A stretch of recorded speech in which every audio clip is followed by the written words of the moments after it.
Hey guys, welcome back to Old School's Garage.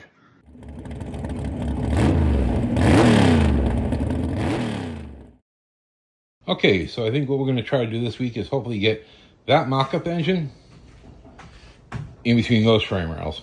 Now, last week I went ahead and got the frame rails all cleaned up, got the rest of the 6-cylinder mounts off and cleaned it up so we have some nice, fresh, clean metal to weld to.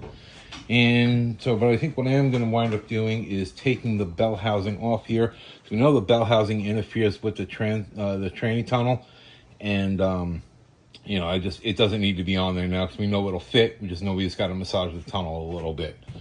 So what I'm going to do next is I think I'm going to go ahead and get the Z-bar bracket mounted back onto the frame rail, and this way we can make sure everything is where it needs to be. And we'll go ahead and bring it back once we get it back up in the air. Okay, so we got the Z-bar bracket back in, and we got the bell housing off, and we got the mount back on. Now on the mount, last time I had it on there, I actually had it the other way. So this was actually, the bar was more up front than it is towards the back like it is now. And the reason why I did that was when I had it the other way, where this bar was closer to up here, it actually was probably about an inch, maybe 2 inches away from the straight axle. This thing's never probably going to see that much race time, but if it does, and let's say the front wheels do come off the ground, or this thing hits a pretty good bump, I don't want to take a chance on that straight axle hitting that mount and taking a chance on bending something, breaking something, or hurting something. So that's why I flipped it around. So we'll see where it lands now. It should still land within those two holes that are in the frame rail, but we'll see what happens, and I'll bring you back as soon as we get the engine kind of set in there. All right, so got the engine back in the car, and here I'll show you why I turned that around. So now, as you can see, there's the straight axle, there's the bar, there's the mount. Those two will never touch each other now. There's plenty of room in between the two, so we're all good there. So now there is this little triangular mount that gets welded onto the mount, and what we're going to do is going to go ahead and clean everything up and get those welded on, and we'll go from there.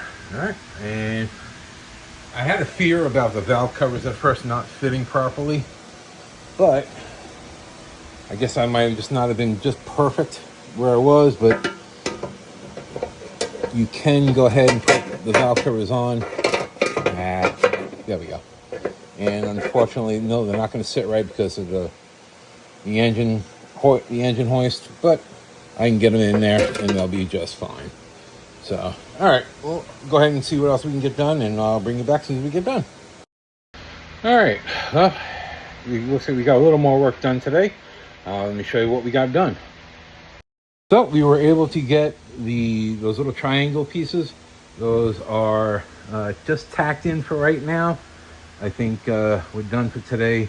It's getting to be about that temperature of the day is reaching 100 degrees inside here. So yeah, I'm pretty much done. But sorry, we'll come back out tomorrow, and we'll hopefully get those welded in the rest of the way. But yeah, so you know, it's going slow, but we're getting at it. You know, every chance we can get out here and get a little bit of work done, you know, that progress forward is progress forward.